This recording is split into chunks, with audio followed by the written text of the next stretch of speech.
Cheers. All right. Cheers, man. So, once again, Suye is awesome. And today, Austin, we're going to talk about one of your favorite topics in the world. Yeah. Unchi. Yeah. Going to talk about poop culture in Japan, which sounds really messy. Dude, so yeah. My daughter, Luna, Yeah. she's going to be 3 this coming May. And she's really transformed into a little kid. Yeah. And so one of her things is she just thinks the word unchi is the most hilarious thing ever. Yeah. So she'll just be like, Unchi, walk up to me and like, Papa, unchi. And I'm just like, yeah, that's funny because you're 2 years old. Yeah, dude, I'm trying to pull up like a safe for work image of unchi because like just do like poop emoji. Oh, yeah, exactly. There we go. Perfect. So it's funny because I feel like, so let's talk about the reason why we wanted to talk about this first, because you took your daughter recently too. So I actually didn't. We bought tickets, but then the day that we bought tickets, it was that snow day. Oh, was we that had snow day? a month ago. So like we were already feeling sick that day, so we decided not to go. But I want to go to the Unchi Museum. Yeah. Because I've heard that it's really fun to go to. I went to. Yeah. Actually, I went to Yomiuri Rando, and yeah, it's funny because it's actually more of like a body digestive system museum. Yeah. So you can actually learn a lot of science from it, but the way they appeal to the kids is unchi. Yeah. Is poop. Yeah. Right? And so they sell a lot of merchandise, and a lot of the merchandise will literally, it just looks like the poop emoji. Yeah, like this one. I was just gonna say, like, I see it all the time, like at school. Yeah, like students will have like the little unchi. Yeah. It'll be like on a keychain or like an eraser top or something. I want to tell you though. So now I know what this means. And probably nowadays, because Japanese culture and the emoji culture. Would you think it was chocolate ice cream before? I didn't know what it was at first. Like when I saw this for the first time 15, 20 years ago, I didn't know what it was because this is not what poop looks like in like Western. Okay, I see where you're going with this. Yeah, it was like we have like a little log. Yeah. In America, like poop is kind of like a brown log shape, right? Yeah. So like if you see an eclair, that's like poop, like or a chocolate stick is like poop, right? Yeah. Like that makes me think of that. But I remember the first time I saw this like swirly poo thing, and I saw it in an anime, and I was like, "What is this?" Yeah. I don't know what it is. It looks like soft serve ice cream. It definitely is not. But it's funny because now this is such definitely soft serve. Everyone knows. But like when we were kids, this didn't necessarily mean poop. Yeah. So I think it's funny because I think when we talked about how in Japan, the Unchi Museum and like in Japan, people use the word poop a lot more, and you have the Unko Doreru books for the kids to learn hiragana, katakana stuff. And it's not necessarily poop itself, but it's this like swirly image of poop.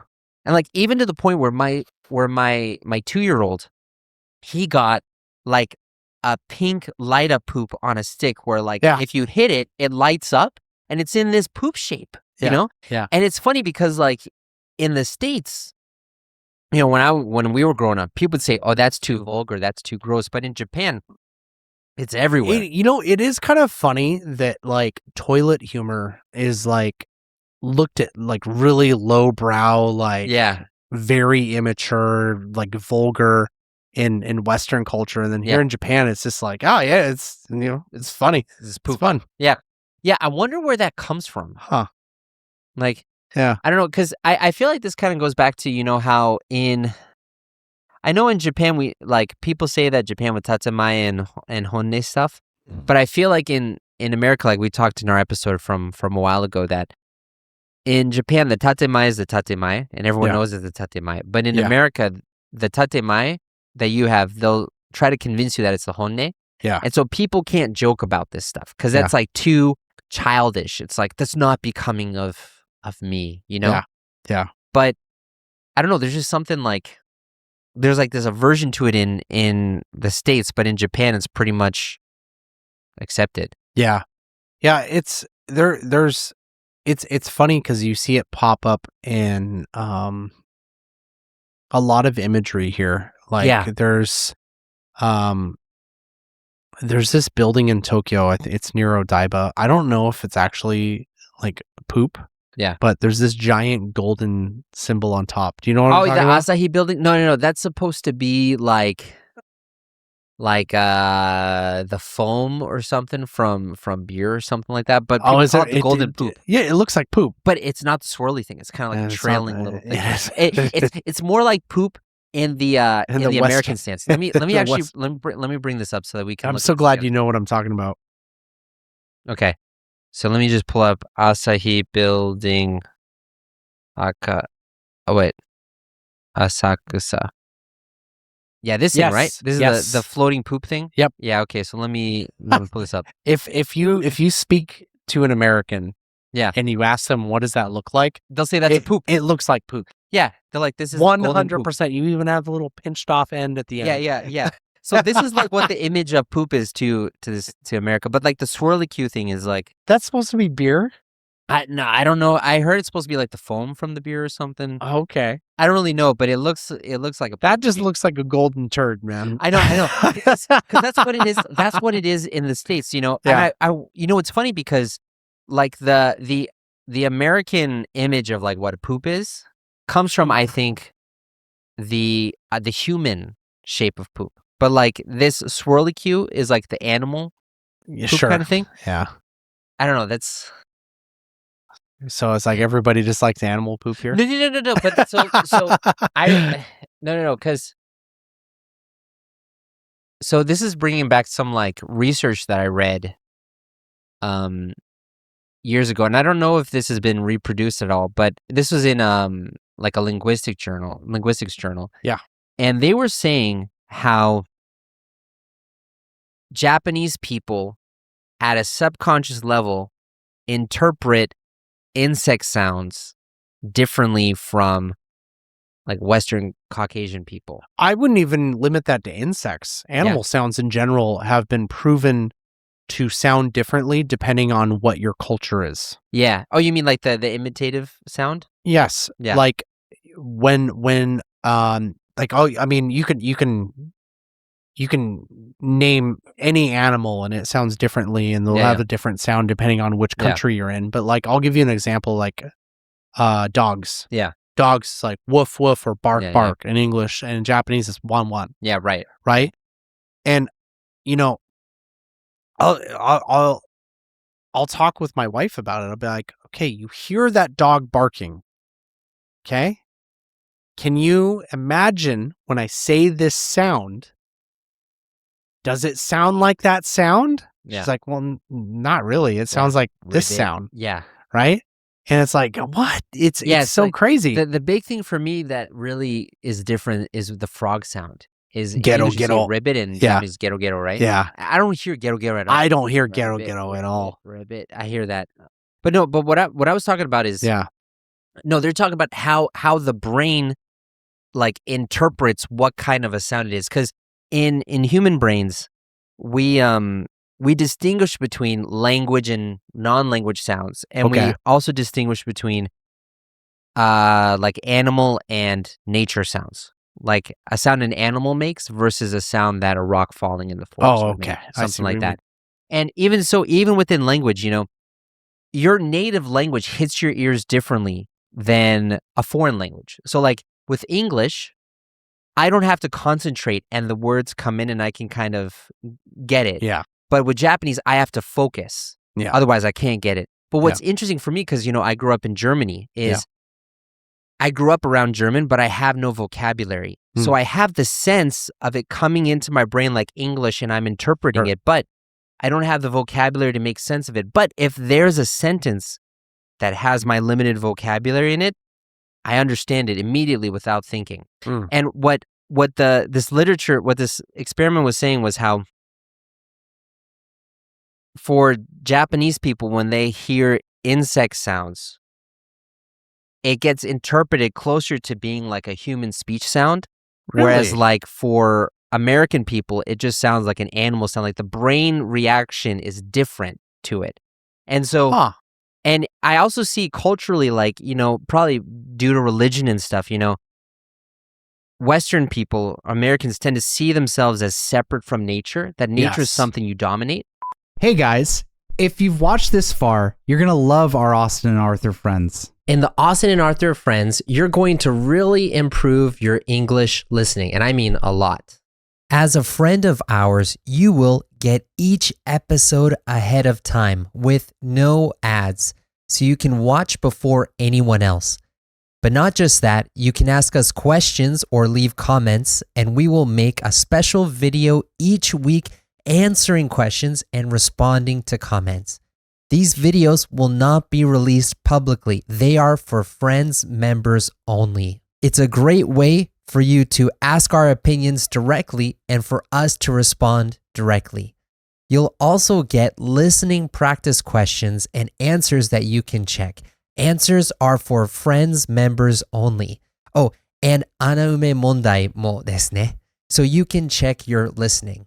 But not just that, for each episode, you'll get a list of native phrases we said from the video, along with practice sentences and pronunciation practice to help your speaking as well. You'll also get access to a members-only community where you can talk with us, the both of us.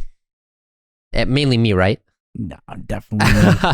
This is a great way to support our show, but also get closer to us and improve your English as well. For more information, click on the link in the description box, the gayorang, or go to our website, austinandarthur.com. Western people, Americans, tend to see themselves as separate from nature, that nature is something you dominate. Yeah. Whereas in Japan, nature is something you live with. Well, if you look at like Abrahamic religions, so it's like the big three, it's like Islam, Judaism, and Christianity. Mm-hmm. I think it's the book of Genesis. Yeah. Basically God goes up to Adam and Eve and is like, this world is yours. Yeah. I made this for you. You could do what You own it. Yeah, everything is yours.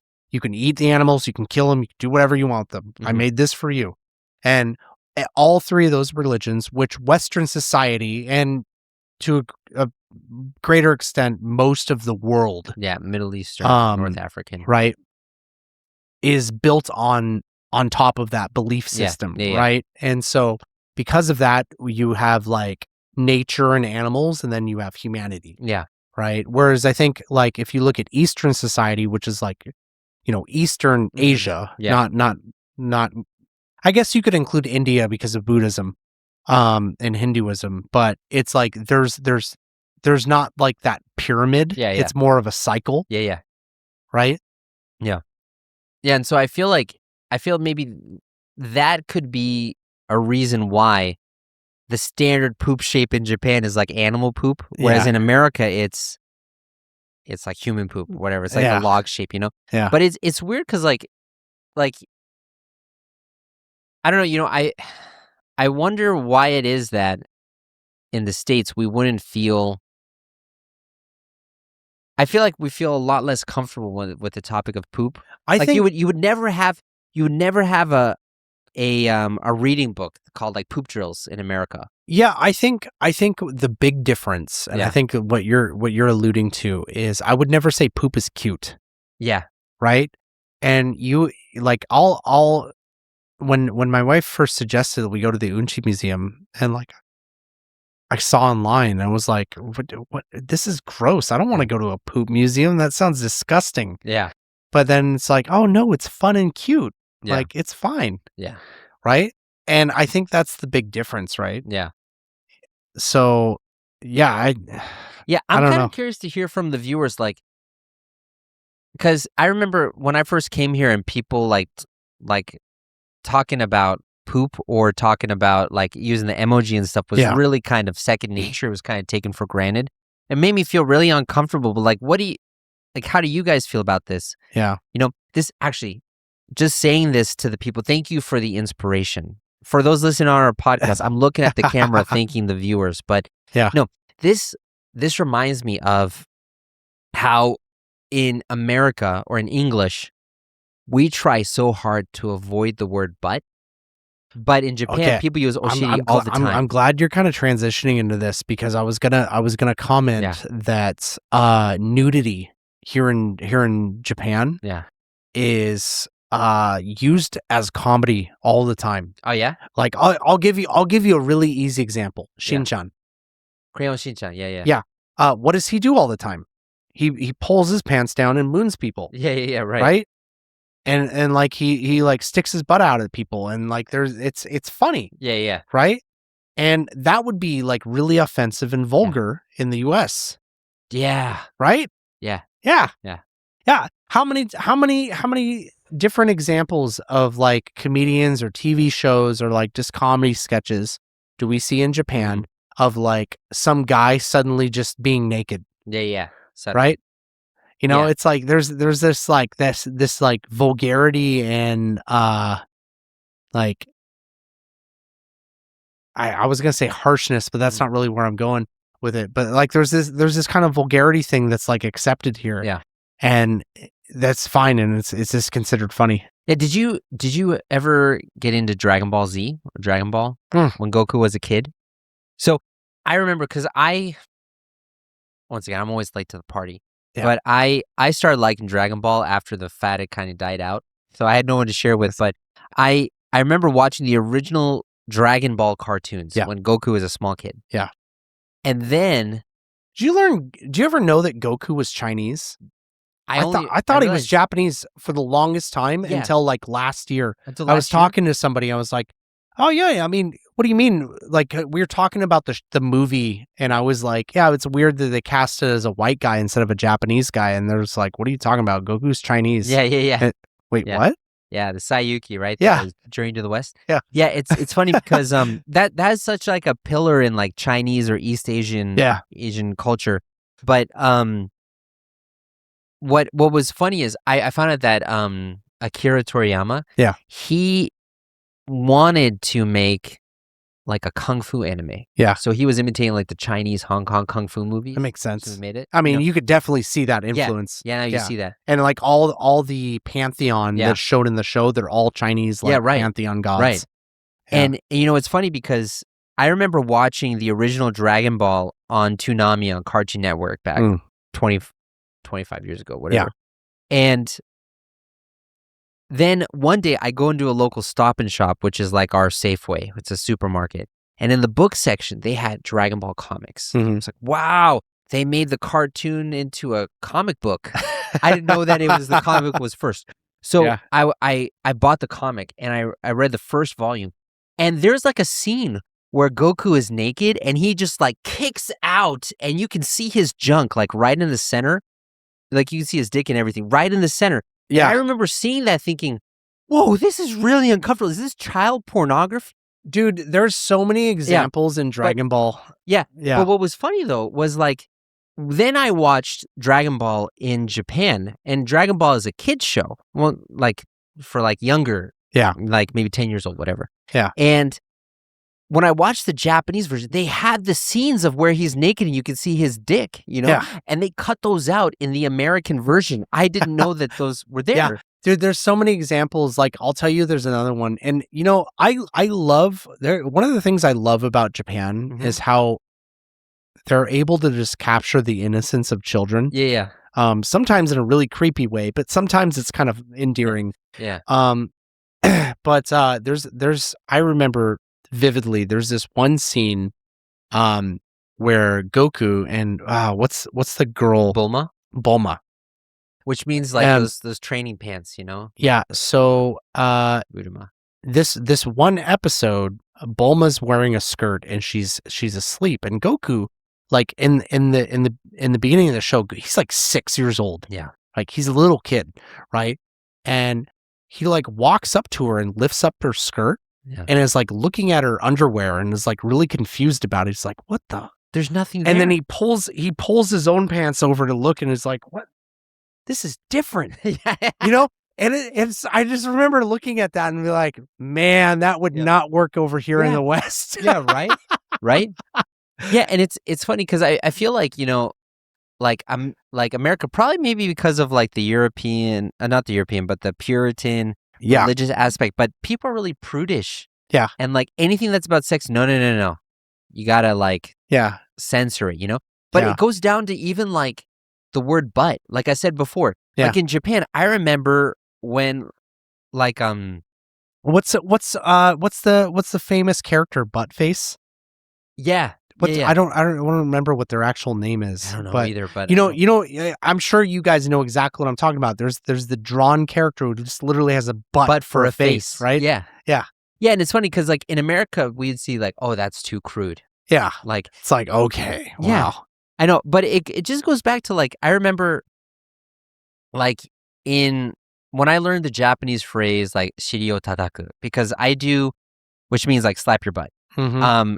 And that's meant to mean like you give them motivation. Keep on going in like a coaching aspect. Like the coach will slap the butt, right?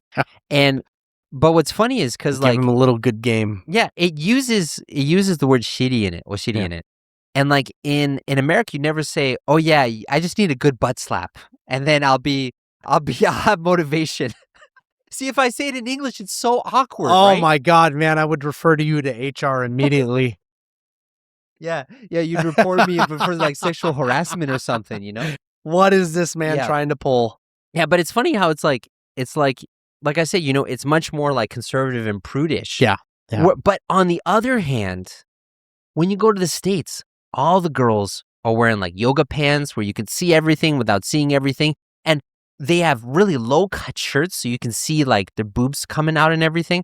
And in Japan, people would say like that's way too revealing. Dude, it is. I mean, this is a whole nother topic, but yeah, it is so crazy the difference in specifically how women dress. Yeah. in both Japan and America, it's like night and day. Yeah. Yeah. Yeah, but it goes back to like, you know, one of the reasons why there would never be a poop museum in America. Yeah. It would always be like a museum of the digestive system. A fecal transportation diagram. A fecal transportation diagram, yeah. But like I feel because it's like those things like, you know, related to sex or the genitals or that area is so sensitive that people just kind of shove it away. Whereas in Japan, like, you know, I really feel like in Japan, nothing is sacred. Everything's kind of up for grabs. Well, I wouldn't go that far, but I think I do think that one of the interesting things about Japan being a non-Christian society or a non-Abrahamic society is just the fact that like human nature is thought to be human nature and just normal. Yeah. Whereas like we have so many like rules in place in Western society where it's just like, ooh, that's a taboo. You don't talk about that. Taboos, yeah.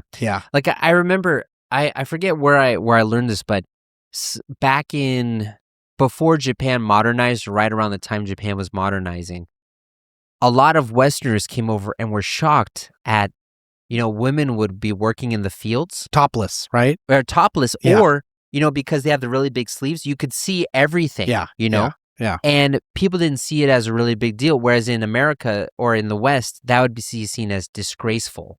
Yeah, it's. I mean, if you want to get on a topic of breasts, it's really kind of comical that how much we taboo breasts. Yeah, like in Western society and kind of just all over the world now. Yeah, but it's just like if you think about it, it's like they're just human udders. Yeah. But I mean, like I feel like they're just milk sacks, man. Like that's it. Empty. I know we ran out. It's suige is so good. Yeah, but I mean, so that's kind of interesting because like another word that in Japanese you use all the time that you never use in English is oppai. Yeah, it's boobs, right? Like I remember, you know, like if a kid says oppai hoshi, you know, but like.